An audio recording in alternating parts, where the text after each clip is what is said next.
আপনি কি শেয়ার বাজারে টাকা ইনভেস্ট করতে চান? আপনার ডেট অফ বার্থই বলে দেবে আপনার শেয়ার বাজারে টাকা ইনভেস্ট করলে আপনি সেখান থেকে লাভ পাবেন নাকি ক্ষতির সম্ভাবনা রয়েছে।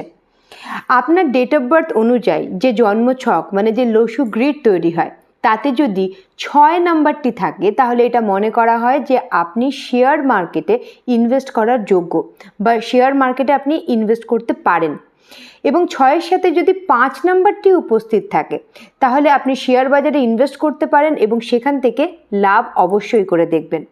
কিন্তু 5 আর 6 যদি দুটো নাম্বারের লসু গ্রিডে মিসিং থাকে তাহলে অবশ্যই করে আপনার শেয়ার বাজারে ইনভেস্ট করা উচিত নয়, কারণ শেয়ার থেকে আপনি অনেক বেশি টাকা চলে যাওয়ার বা ক্ষতি হওয়ার সম্ভাবনা আপনার দেখা যায়।